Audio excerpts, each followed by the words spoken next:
February 12ರಂದು ದೆಹಲಿಯಲ್ಲಿ ಬೌದ್ಧಗಯಾ ಮಹಾಬೋಧಿ ಮಹಾವಿಹಾರ ಮುಕ್ತಿ ಆಂದೋಲನ ನಡೆಸಲಾಗುವುದು ಎಂದು ಬೌದ್ಧಗಯಾ ಮಹಾವಿಹಾರ ಮುಕ್ತಿ ಆಂದೋಲನದ ರೂವಾರಿ ಬಂತೆ ವಿನಯಾಚಾರ್ಯ ಅವರು ಮಾತನಾಡಿ ತಿಳಿಸಿದರು.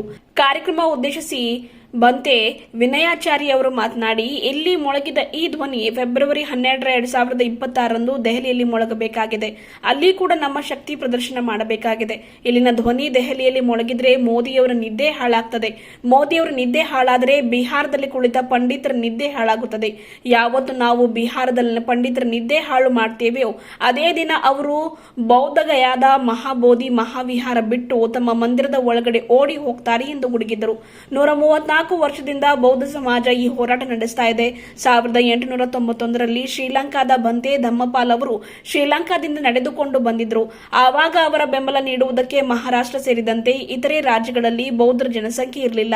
ಪಶ್ಚಿಮ ಬಂಗಾಳ, ಒಡಿಶಾ ಹಾಗೂ ಕರ್ನಾಟಕದಲ್ಲಿ ಒಂದಿಷ್ಟು ಬೌದ್ಧರಿದ್ದು ಅವರಿಗೆ ಬೆಂಬಲ ನೀಡಿದ್ರು. ಇವಾಗ ಇನ್ನೊಂದು ಸಲ ಆ ಹೋರಾಟ ಕರ್ನಾಟಕದ ಬೌದ್ಧ ಜನರ ಬೆಂಬಲ ನೀಡುವ ಸಮಯ ಬಂದಿದೆ. ಈ ಸಲ ಮಹಾಬೋಧಿ ಮಹಾವಿಹಾರ ಮುಕ್ತಿ ಮಾಡಿ ತೋರಿಸಬೇಕಾಗಿದೆ ಎಂದು ಈ ಮೂಲಕ ಎಲ್ಲರಿಗೂ ಕರೆ ನೀಡಿದರು. ಡಾಕ್ಟರ್ ಅಂಬೇಡ್ಕರ್ ಅವರು 1956ರಲ್ಲಿ ಬೌದ್ಧ ಧಮ್ಮ ದೀಕ್ಷೆ ನೀಡಿದ್ರು. ಈ ಸಮಾಜಕ್ಕೆ ಸ್ವಾಭಿಮಾನದಿಂದ ಬದುಕಲು ಕಲಿಸಿದ್ರು. ಮಹಾಬೋಧಿ ಮಹಾವಿಹಾರ ಮುಕ್ತ ಮಾಡಿ ಜಗತ್ತಲ್ಲಿ ಅಂಬೇಡ್ಕರ್ ಅವರ ಸಮ್ಮಾನ ಇನ್ನಷ್ಟು ಹೆಚ್ಚಿಸುವುದಕ್ಕಾಗಿ ನೀವು ಪ್ರತಿಜ್ಞೆ ಮಾಡಬೇಕು ಎಂದು ಕೋರಿದ್ರು. ಕಾರ್ಯಕ್ರಮ ಉದ್ದೇಶಿಸಿ ಪೂಜ್ಯ ಬಂತೆ ಸಂಘ ರಕ್ಷಿತ ಹಾಗೂ ಭಾರತೀಯ ಬೌದ್ಧ ಮಹಾಸಭೆಯ ರಾಚಪ್ಪ ಗುನ್ನಳ್ಳಿಕರ್ ಅವರು ಮಾತನಾಡಿದರು. ಪೂಜ್ಯ ಬಂತೆ ಧಮ್ಮಾನಂದ, ಪೂಜ್ಯ ಬಂತೆ ವರಜ್ಯೋತಿ, ಬಂತೆ ಧಮ್ಮಾನಂದ ಲಾತೂರ್, ಬಂತೆ ಧಮ್ಮಪಾಲ್, ಬಂತೆ ಧಮ್ಮಕೀರ್ತಿ, ಬಂತೆ ನೌಪಾಲ್, ಪೂಜ್ಯ ಬಂತೆ ಕಶ್ಯಪ್, ಭಿಕ್ಕುಣಿ ಸಂಘ ಮಿತ್ರ ಬೆಂಗಳೂರು, ಭಿಕ್ಕುಣಿ ಸಂಘ ಅಣದೂರು, ಸೂರ್ಯಕಾಂತ ಸಿಂಗೆ, ಜಗನ್ನಾಥ ಕಾಂಬ್ಳೆ, ಧನರಾಜ ಜ್ಯೋತಿ, ಸಂತೋಷ್ ಫುಲೆ, ಮಂಜುಳಾ ಭಾವಿದೊಡ್ಡಿ, ಶಿವಕುಮಾರ್ ಸದಾಫುಲೆ, ನರಸಪ್ಪ ಮೇಟಿ ಸೇರಿದಂತೆ ಬೌದ್ಧ ಅನುಯಾಯಿಗಳಾದ ಅನಿಲ್ ಕುಮಾರ್ ಬೆಲ್ದಾರ್, ಕಾಶಿನಾಥ್ ಚಲ್ವಾ, ಗೋವಿಂದ ಪೂಜಾರಿ, ಶಿವಶರಣಪ್ಪ ಹುಗ್ಗೆ ಪಾಟೀಲ್, ಶ್ರೀಪತರಾವ್ ದಿನೇಶ್, ಶಿವಕುಮಾರ್ ನೀಲ್ಕಟ್ಟಿ, ತುಕಾರಾಮ್ ಗೌರೆ, ಮಹೇಶ್ ಗೋರ್ನಾಳ್ಕರ್, ನರ್ಸಿಂಗ್ ಸಾಮ್ರಾಟ್ ಬೌದ್ಧ ಅನುಯಾಯಿಗಳು ಉಪಸ್ಥಿತರಿದ್ದರು. आज कर्नाटक के बिदर शहर में ये ऐतिहासिक महाबोधि महाविहार मुक्ति की रैली, उस रैली में आसमान से भी बरसात हुई, आसमान से भी, यानी उधर से भी आसमान बरस रहा है और इधर से आप गरज रहे हैं. तो ये आपकी जो गूंज है ये 12 फरवरी 2026 तक हजारों की संख्या में दिल्ली गूंजनी चाहिए. और ये आवाज दिल्ली गूंज गई तो मोदी की नींद हराम हो जाएगी, और मोदी की नींद हराम हो गई तो बिहार में बैठे पंडों की नींद हराम हो जाएगी. और जिस दिन हमने पंडों की नींद हराम कर दी उस दिन वो महाबोधि महाविहार बोध गया छोड़कर अपने मंदिरों में भाग जाएंगे. तो हमें ये संकल्प लेना है कि 134 साल से जो लड़ाई बौद्ध समाज लड़ता आ रहा है, 134 साल पहले कर्नाटक की धरती के आप श्रद्धावान उपासक उपासिकाएं, समता सैनिक दल के वीर सैनिकों, 134 साल पहले 1891 में जब अनागारी खप्पाल जी श्रीलंका से चलकर आए तो उनका साथ देने के लिए भारत में उतने बौद्ध नहीं थे. कुछ बौद्ध थे या तो पश्चिम बंगाल में या उड़ीसा में या फिर कर्नाटक में, महाराष्ट्र में भी नहीं थे, उत्तर प्रदेश में नहीं थे, हरियाणा में, गुजरात में नहीं थे. उस समय बौद्ध थे कर्नाटक में. तो कर्नाटक के लोगों की आज खास जिम्मेदारी बन जाती है. उस समय अनागारी खम्पाल जी का साथ दिया था. आज 134 साल के बाद महाबोधि महाविहार मुक्ति का फिर दोबारा आपको साथ देना होगा. इस बार महाबोधि महाविहार मुक्त करके दिखाना होगा. तो आप 134 साल की ये प्रतीक्षा, 134 साल में 6 पीढ़ियां चली गई. 6 पीढ़ी जाने के बाद उनका विश्वास, उनका अधूरा सपना, आज उसकी जिम्मेदारी आपके कंधों पे है. आज आपको ये कहना होगा. अभी बाबा साहब अम्बेडकर जी के सामने हमने, उनकी प्रतिमा के सामने, उनकी स्मृति में सम्मान में गीत गाए पर एक बात और कहनी होगी कि हे बाबा साहब अम्बेडकर, हे बाबा साहब अम्बेडकर, 14 अक्टूबर 1956 में आपने हमें धमकी दीक्षा दी। इस पीड़ित शोषित समाज को आपने मान से सम्मान से जीना सिखाया और ये आपके बच्चे ये कसम खाते हैं कि महाबोधि महाविहार मुक्त करके आपका दुनिया में सम्मान बढ़ाएंगे।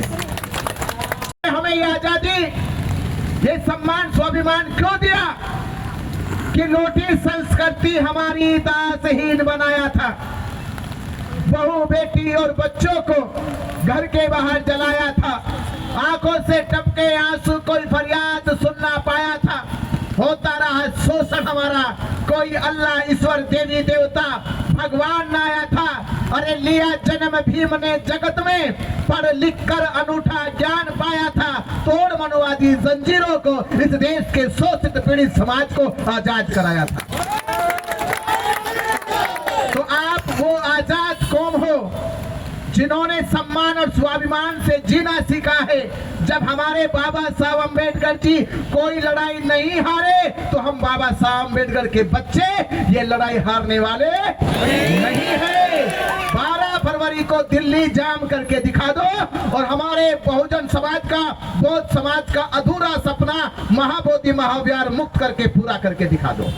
तो आप लोगों से इसी चंद समय में ये कर्नाटक की धरती जो पहले भी बौद्धों की धरती थी, आज भी बौद्धों की धरती है।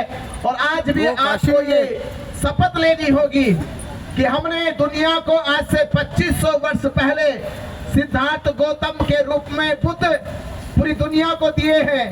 आज फिर से पूरी दुनिया आपकी ओर देख रही है कि 134 साल से पंडित पुरोहितों ने महाबोधि महाविहार पे कब्जा किया है। वो दुनिया फिर देख रही है।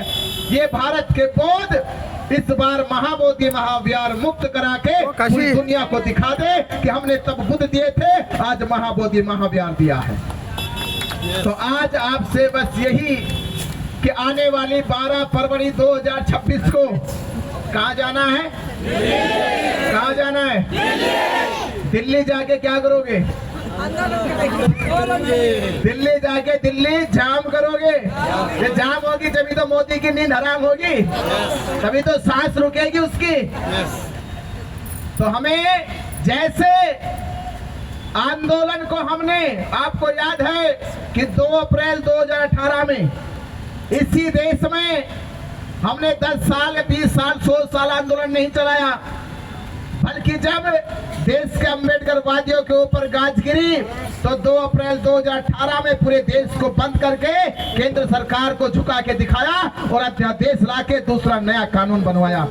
तो आज वही ताकत दिखानी होगी कि संपूर्ण भारत के बौद्धों को एकजुट होकर दिल्ली के इतिहास में, जहां दिल्ली में या तो किसान एकजुट हुए, या मुसलमान एकजुट हुए, या हिंदू एकजुट हुए, या सिख एकजुट हुए, आपको 12 फरवरी 2026 में दिल्ली के इतिहास में, दिल्ली की तारीखों में लिखना होगा कि बौद्ध भी इस देश के कम नहीं है। वो लाखों लोग दिल्ली पहुंच के दिल्ली जाम कर सकते हैं और अपनी लड़ाई 134 साल से जो लड़ी जा रही है वो लड़ाई अब लड़ी नहीं जाएगी, बल्कि वो लड़ाई अब जीती जाएगी। 12 फरवरी को महाबोधि महाविहार मुक्त कराया जाएगा और अपने पूरे देश के बौद्धों का सम्मान से सर ऊंचा कराया जाएगा। तो आपसे यही निवेदन है। तो दिल्ली चलोगे ना? पक्का चलोगे? हजारों की संख्या में चलोगे? तो हजारों की संख्या में चलोगे तो फिर याद रखना कि आने वाली पीढ़ी आपकी सर उठा के ये कह सके कि मैं उस परिवार से ताल्लुक रखता हूं जिन्होंने महाबोधि महाविहार मुक्त करा के दिया था। ठीक है? तो आपका बहुत बहुत धन्यवाद, साधुवाद, शुक्रिया। कितनी बारिश में भी आप लोग डटे रहे, खड़े रहे, बैठे रहे और समता सैनिक दल और भारतीय बौद्ध महासभा के तमाम पदाधिकारी और सैनिकों, उपासकों सबका बहुत बहुत आभार, धन्यवाद। ಸೊ ಇವತ್ತು ಬೀದರ್ ನಗರದಲ್ಲಿ ಪೂಜ್ಯ ಬಂತೆ ವಿನಯಾಚಾರ್ಯ ಅವರ ಮಹಾಬೋಧಿ ಮುಕ್ತಿ ಆಂದೋಲನದ ನಿಮಿತ್ತವಾಗಿ ಭವ್ಯ ಧಮ್ಮಧ್ವಜ ಯಾತ್ರೆ ನೆರವೇರಿತು. ಸೊ ಇದರ ಉದ್ದೇಶ ಭಂತೇಜಿ ಅವರು ಹೇಳ್ದಂಗೆ ಸುಮಾರು ವರ್ಷದಿಂದ ಮಹಾಬೋಧಿ ಮುಕ್ತಿ ಆಗಬೇಕು ಅಂತೇಳಿ ಬೌದ್ಧರ ಬೇಡಿಕೆ ಇದೆ, ಇಡೀ ಬೌದ್ಧ ದೇಶಗಳ ಬೇಡಿಕೆ ಇದೆ. ಆದರೆ ಇಲ್ಲಿನ ಒಂದು ಮನುವಾದಿಗಳು ಷಡ್ಯಂತ್ರವನ್ನು ರಚಿಸಿ ಇಲ್ಲಿ ಬೌದ್ಧರ ಒಂದು ಧಾರ್ಮಿಕ ಕೇಂದ್ರದಲ್ಲಿ ಕಬ್ಜೆಯನ್ನು ಮಾಡ್ಕೊಂಡು ಕುಂತಿದ್ದಾರೆ. ಬೌದ್ಧರಿಗೆ ಬರುವಂತಹ ಎಲ್ಲ ದಾನವನ್ನು ಸ್ವೀಕರಿಸಿ ಬೌದ್ಧ ಧರ್ಮವನ್ನು ನಾಶ ಮಾಡುವಂಥ ಪ್ರಯತ್ನಗಳು ಮಾಡ್ತಾ ಇದ್ದಾರೆ. ಸೊ ಹಾಗಾಗಿ ಬೌದ್ಧರಿಗೆ ಸೇರ್ಬೇಕಾಗಿರ್ತಕ್ಕಂಥ ಬೌದ್ಧ ವಿಹಾರವನ್ನ ಬೌದ್ಧರಿಗೆ ಕೊಡಬೇಕು ಅಂತ ಹೇಳಿ ಕೇಂದ್ರ ಸರ್ಕಾರ ಮತ್ತು ಬಿಹಾರ ರಾಜ್ಯ ಸರ್ಕಾರಕ್ಕೆ ನಾವು ಒತ್ತಾಯವನ್ನ ಸಲ್ಲಿಸ್ತಾ ಇದ್ದೀವಿ. ಈ ಒಂದು ನಿಮಿತ್ತವಾಗಿ ಬರುವ ಫೆಬ್ರವರಿ 12ನೇ ತಾರೀಕು ದಿಲ್ಲಿಯಲ್ಲಿ ಒಂದು ಜನಾಂದೋಲನ ದೊಡ್ಡ ಒಂದು ಪ್ರತಿಭಟನೆ ಕಾರ್ಯಕ್ರಮ ನಡೀತಾ ಇದೆ. ಅದಕ್ಕಾಗಿ ನಮ್ಮ ಕರ್ನಾಟಕ ರಾಜ್ಯದ ಎಲ್ಲ ಬೌದ್ಧ ಉಪಾಸಕರು, ಬಾಬಾ ಸಾಹೇಬ್ ಅಂಬೇಡ್ಕರ್ ಅವರ ಅನುಯಾಯಿಗಳು ಹೆಚ್ಚಿನ ಸಂಖ್ಯೆಯಲ್ಲಿ ದಿಲ್ಲಿಯಲ್ಲಿ ಹೋಗಿ ಇದನ್ನು ಯಶಸ್ವಿಗೊಳಿಸ್ತೇವೆ. ಇದು 650 ಫೀಟ್ ಧಮ್ಮಧ್ವಜ ಇವತ್ತು ಇತ್ತು. ಇದು ಒಂದು ದೊಡ್ಡ ಐತಿಹಾಸಿಕ ಕಾರ್ಯಕ್ರಮ ಬೀದರ್ ನಗರದಲ್ಲಿ ಜರುಗಿದೆ.